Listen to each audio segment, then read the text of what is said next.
appreciate the attendance of every single one of you today. Canada needs change to a new government. A new government that will bring accountability to Ottawa. A new government that will get on with addressing the real priorities of ordinary working people and their families. Ordinary people come from all regions and from all walks of life. And in Canada, they come from every corner of the earth. Today I want to talk specifically about how my new government will address the concerns of hard-working immigrants and new Canadians. In recent years, members of Parliament of all parties have become aware of the day-to-day problems in our immigration process and in the processing of files of all kinds through the Department of Immigration. Ces problèmes y comprennent le fameux programme libéral de danseuses nues, ainsi que l'usage des visas à des fins purement partisans. In spring, after the revelation of the government's use of immigration visas for partisan purposes, as well as scandals such as the special stripper program, I asked our senior critic for immigration, Diana Valencia, as well as a number of other Conservative members of Parliament, Deepak O'Brien, I know Con Danino participated. I asked them all to conduct a wide-ranging, nationwide consultation with new Canadians on matters of concern today. New Canadians represent the essence of the Canadian experience and the Canadian dream. They have chosen Canada. They left behind generations of history and family connections to embrace the risks and possibilities of political freedom and economic opportunity for themselves and their children. They've come to a country which they can define, not one which will define them. New Canadians are hardworking, they pay their taxes, and they play by the rules. New Canadians bring deeply held values to our shared country. Things like the importance of honesty and hard work, a commitment to children and to family life, and a respect for law and order. These are Canadian values, and these are the core values that I will bring to a new Conservative government. A government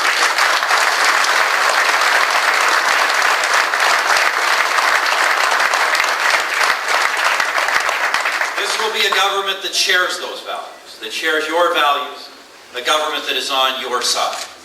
In every cultural community in Canada, there are countless stories of individual success that give our economy and our society the dynamism that only new members can truly bring.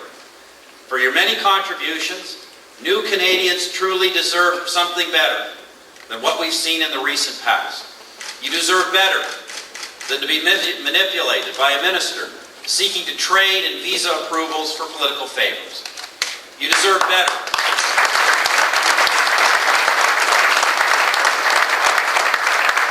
You deserve better than to have your values ignored while your political support is taken for granted. You deserve better than to see your experience, education, and credentials overlooked while the government recruits strippers. Today I want to talk about how my government will reduce the barriers facing new Canadians looking to make a new life in this country. It is tough to immigrate to Canada and find the right job, and it will probably never be easy. In the past, it was often harder, sometimes unjustifiably unfair. That's why, for example, our Chinese-Canadian community deserves an apology for the head tax and an appropriate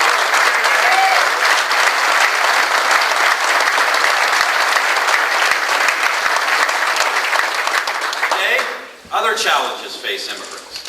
The biggest barrier to new Canadians is the frequent failure of Canada to recognize legitimate foreign credentials. Wherever this happens, not only are the dreams of individuals and families shattered, but Canada as a whole is deprived of all they have to offer. We owe it to new Canadians to make a determined effort to fix this problem. Un nouveau gouvernement conservateur créera une agence canadienne d'évaluation et de reconnaissance de titres de compétences. C'est là le plus important défi que nous avons relevé dans le domaine de l'immigration. To do this, a new Conservative government will create a Canadian agency for the assessment and recognition of credentials. This agency will provide a pre-assessment of international credentials and experience before immigrants even come to Canada. It will collect information on foreign credentials to evaluate appropriate comparisons with Canadian credentials. It will work with provinces and professional associations to encourage the recognition or adaptation of foreign credentials in as timely manner as possible. And it will work with employers to encourage a better understanding of these credentials, which are far too often undervalued in the marketplace.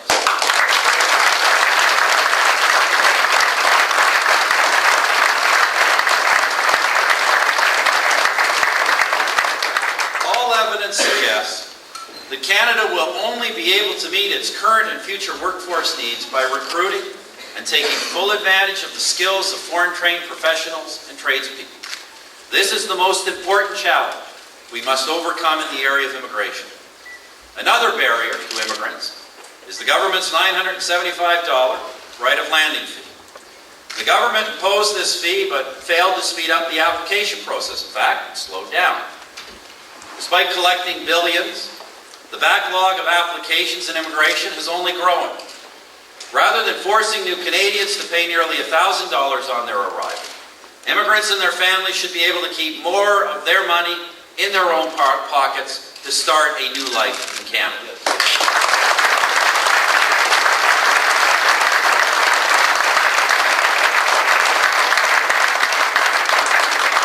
Notre nouveau gouvernement réduira immédiatement de moitié le droit exigé pour l'établissement. Et notre objectif sera de ramener à $100 pendant la durée de notre mandat. Our government will immediately cut the right of landing fee in half. We will further reduce it as the fiscal situation allows, with the goal of reducing it to $100 in the course of our mandate.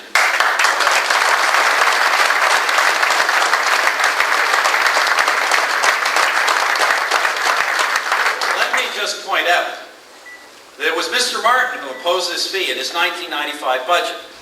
It was his $975 welcome mat. Through a decade of budgets and surpluses, he never announced any plan to remove it. Through no less than 3 budgets and hundreds of announcements in 2005, he never uttered a peep about its unfairness. He did not do it. He did not even plan to do it when he had the chance. I will do it.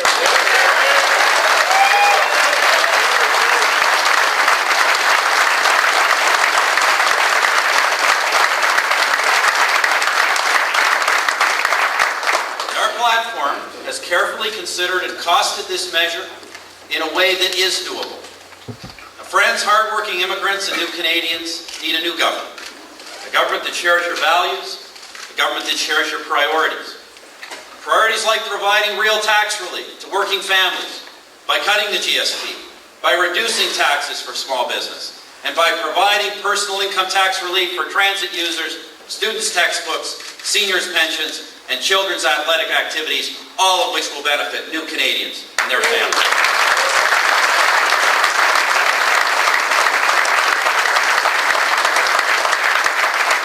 Priorities like providing choice in childcare, by recognizing that parents need direct help with the cost of raising their children, and that parents, particularly new Canadian parents, may make choices for their families other than institutional daycare, and we will support those choices.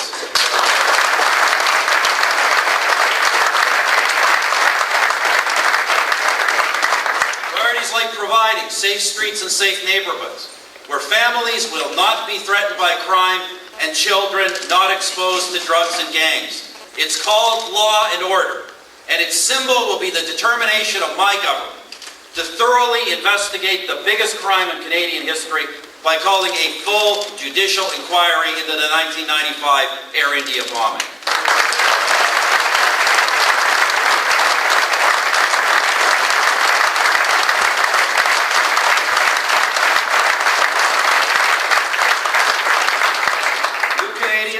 Will be a critical part of making the 21st century our greatest one yet.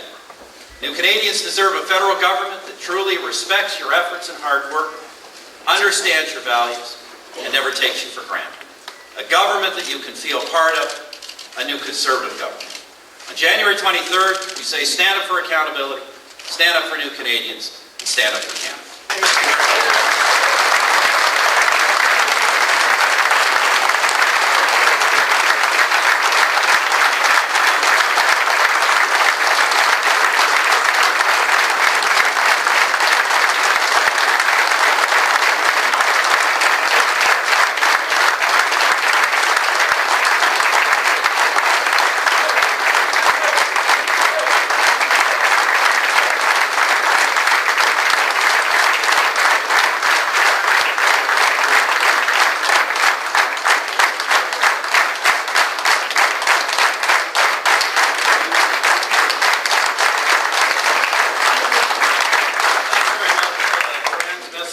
and I will take some questions. Monsieur Harper, vous annoncez quelque chose que les libéraux ont annoncé hier. Ouais. On a l'impression que vous voulez leur dire qu'est-ce qui s'est passé aujourd'hui?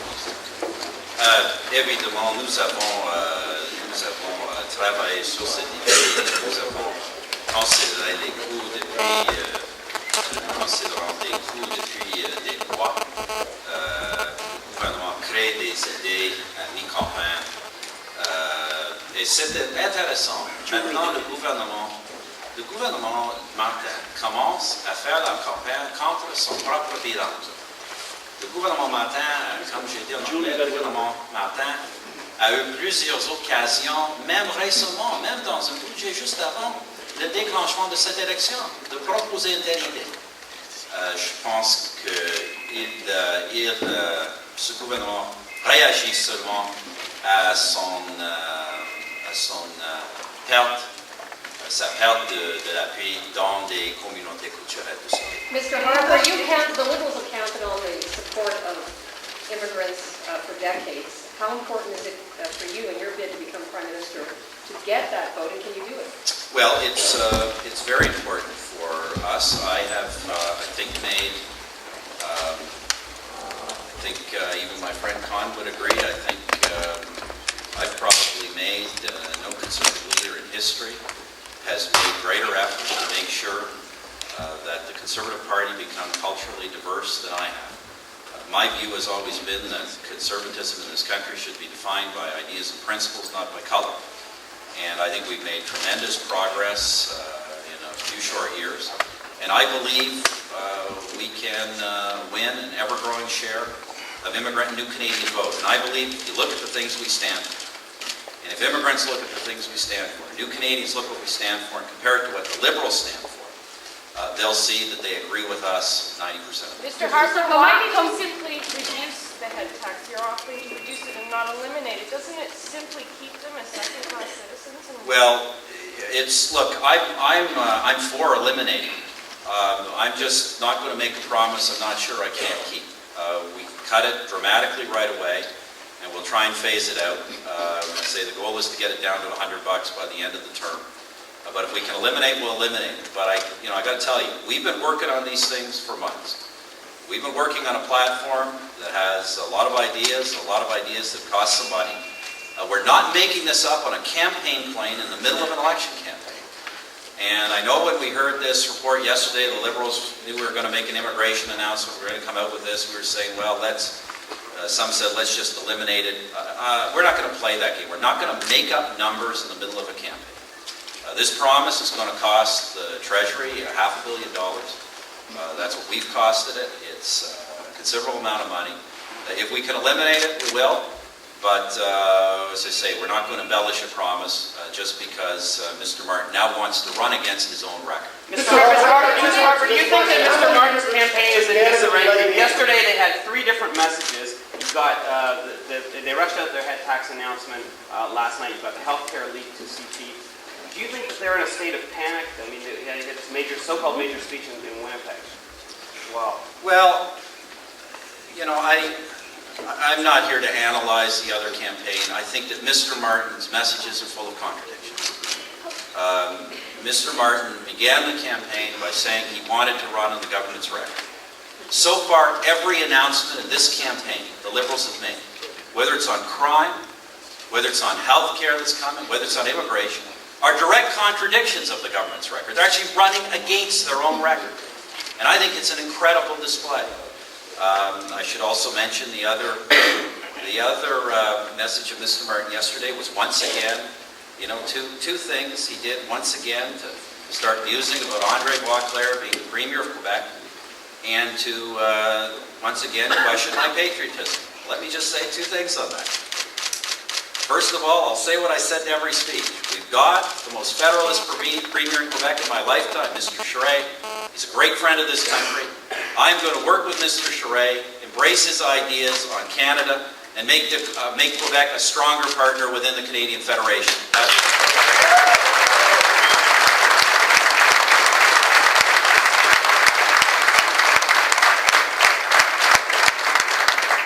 I'm on the issue of loyalty to Canada, I don't know any party leader in the history of this country, other than Mr. Martin, any party leader, who ever aspired to be Prime Minister, who ran his life under the flag of Barbados and Liberia and tried to avoid paying taxes in this country. That's Mr. Martin's record on his love of Canada.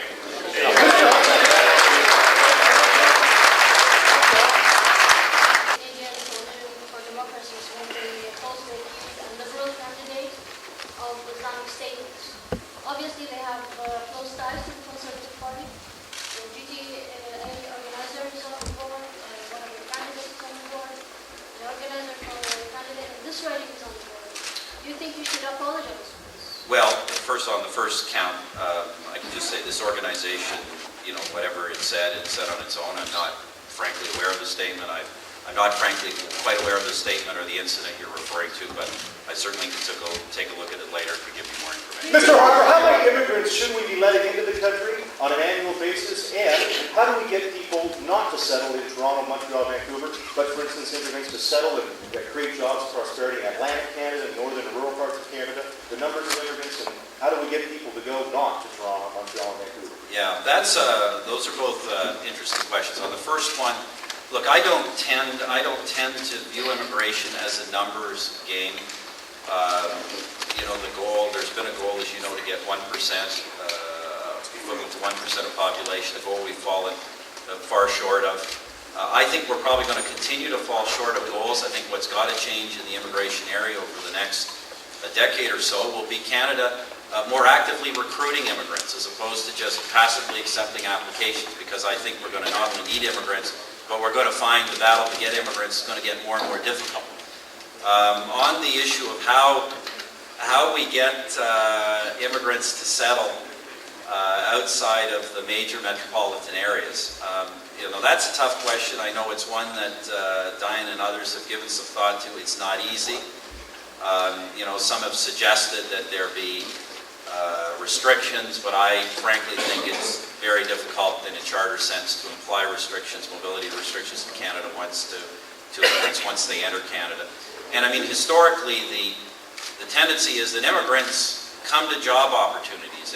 That's why they come to Canada. It's hard to send people where they don't have job opportunities. So I think it's one of the reasons why the Conservative Party, why we do put emphasis on a plan to help develop rural Canada and help shore up the economy of the core industries of rural Canada, because it's a chicken and egg problem.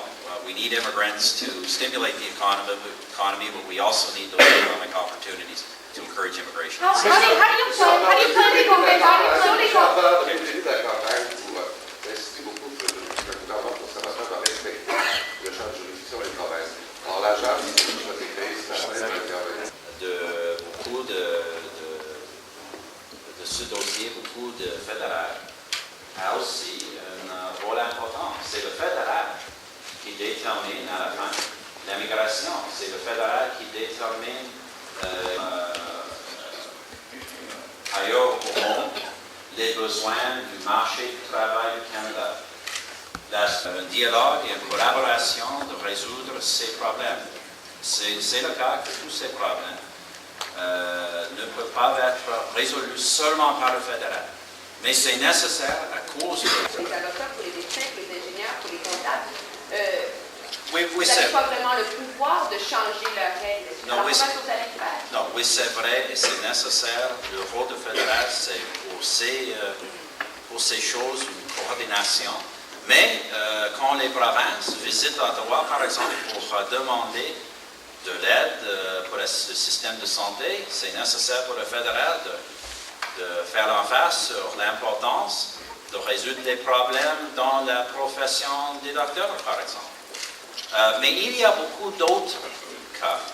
Et si on parle avec des immigrants et des nouveaux Canadiens, ce ne sont pas seulement des professions réglées où il y a des problèmes. Souvent et plus souvent, selon les immigrants eux-mêmes, les problèmes sont dans des professions non réglées, où il n'y a pas d'information au marché du travail.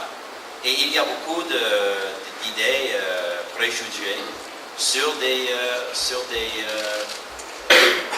normes, sur sur des qualifications des immigrants. Et dans ces domaines, le gouvernement fédéral, pour collectionner de l'information, pour aider la compréhension des employeurs, et évidemment, avec ces informations, ça va aider aussi des immigrants, des nouveaux Canadiens eux-mêmes, de trouver leurs droits envers les tribunaux au niveau provincial. Mr. Harper, how do you plan to convince some of these professional organizations to work on making it easier for everyone? Well, I'll just say what I said in English. There are two issues. Obviously, unregulated professions. The ability of the federal government to impose a solution is limited. But the federal government can certainly collect data. The federal government has a role, obviously, in dealing with intergovernmental finance. The federal government has a role where it can apply pressure to provinces and professional associations to make sure that standards are reasonable, and we will do that. But, immigrants themselves will tell you, and we've done a lot of consultation on this, that the bigger problems are actually often in the non-regulated professions that most people work in, where there are a lot of prejudices and lack of information about foreign credentials, and foreign credentials are often automatically discounted.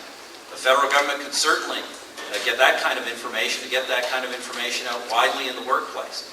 And frankly, it can assist ultimately, that will be an assistance if there isn't change, to immigrants themselves who will have recourse in front of provincial tribunals that will judge such issues. Mr. Harper, on your remark a moment ago about where Mr. Martin regulated his ships, obviously you're questioning his patriotism, right? Well, I'm saying that people in a glass house shouldn't throw stones.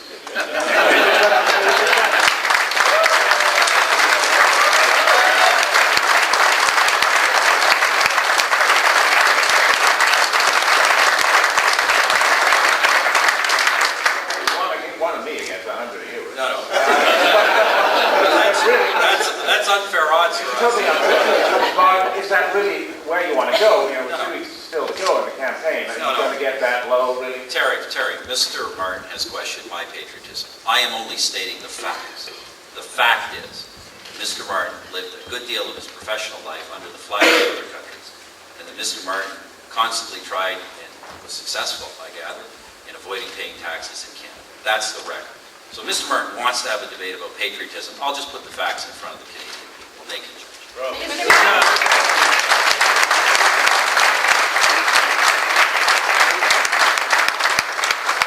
This side of the room. Mr. Harper. Mr. Harper, you talked about the Air India inquiry. Yes. And how you said that there was going to be a full judicial inquiry. So what are you going to do differently than what's being done now? And have you been in touch with those families to ensure that they're finally going to get justice? We have been in regular contact with the families for some time now. The present government has not agreed to a full judicial inquiry. In fact, I'm not quite sure where they are. They agreed to some kind of partial inquiry, and last I heard, the plan was for Mr. Ray to head it, which I understand was not satisfactory to most of the families. So, obviously before we detail the final terms of reference, we're going to want to do a final consultation with the families, but the clear consensus among the families is they want a full judicial inquiry, and that's what we've long advocated. Mr. Harper, on the law and order agenda. Mr. Harper, on the law and order agenda. I'll take this. It appears that the Liberal strategy from here on in is going to be to bury your daily announcements with a flood of their own. How do you counter that?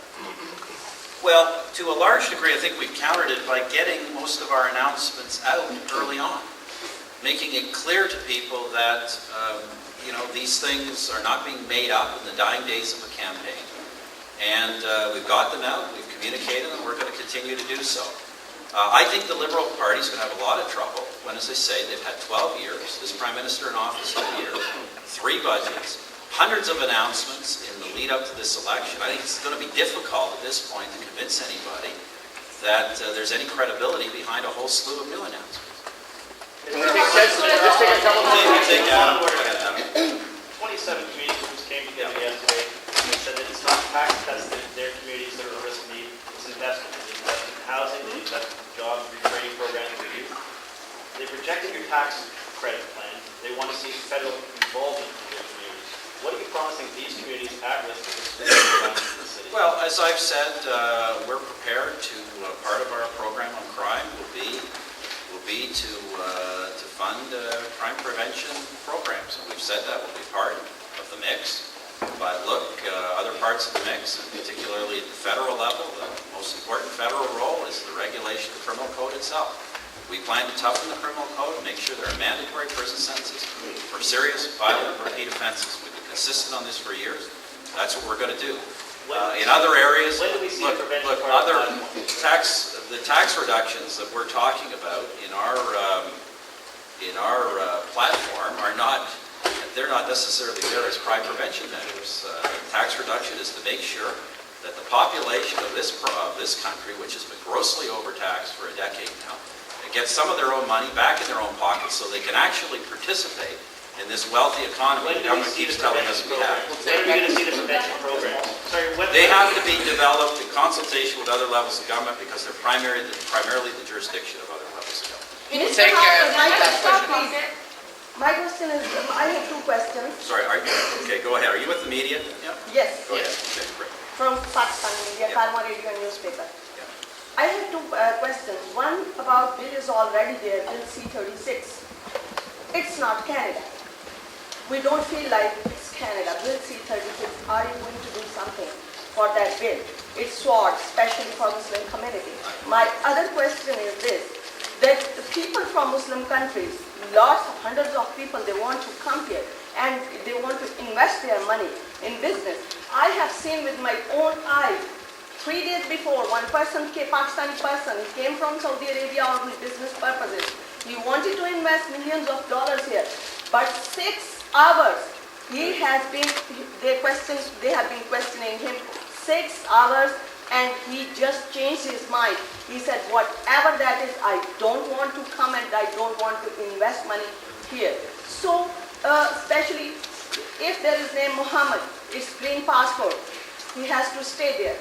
So what you are going for those people? Well, just very quickly, I can't comment obviously on an individual case, but we have heard a lot of these kinds of cases, and not just in the case of the Islamic community. I'll just say that we obviously take these seriously. In terms of Bill C-36, it is subject to review. We are going to review it ourselves. We haven't made any definitive plans yet on how we're going to change it, but we recognize there are some problems with it. Une courte question en français, monsieur Harper. Qu'est-ce que vous pensez de la figuration de M. Duceppe de réintroduire un programme des commandites pour supporter des événements régionaux au Canada? C'est une suggestion intéressante de la part de M. Duceppe. Je peux dire que ce n'est pas le plan à ce moment de notre gouvernement. Je suis toujours prêt d'examiner les suggestions des partis de l'opposition. Si M. Duceppe s'intéresse à aider un gouvernement fédéral à promouvoir le Canada au Québec, je suis très ouvert à cette idée. Take one last question, please. Okay, one last question. For the Harper rule, Joe Bolton said that you're going to fix the situation of undocumented workers in Canada. Now it has happened. Do you have any plan for that? Fix the word of which? Undocumented workers. Undocumented workers. We have not, this is a problem we're examining with some care. We haven't made a decision on that. What we're trying to balance there is how we're going to deal with the fact that there are many people who are undocumented, who may have been illegal, who are working and well established in the country and contributing to the country. And obviously want to address that, but at the same time, we don't want to do it in a way that actually encourages illegal immigration in the future, because we want people to, obviously, and most immigrants do work through the process, and we want to encourage people to work through the process. We'll just take one last question from the gentleman. Yeah, Mr. Harper, you said you go to a policy for Chinese tax issue. Can you specify a little bit? And are you supporting Mrs. Mark's bill? On the apology was in Mr. Mark's original bill, the concept of an apology, and that bill was approved by my shadow cabinet, and that's the position of the party. Now, I understand that bill was watered down in committee to try and get a compromise, but the position of our party has always been that we support an apology. This was a wrong, and the government of Canada should definitively apologize for that wrong and take reasonable redress measures. Mr. Harper, have you got a transition team in place?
Mr. Harper was able to hit several very important topics today.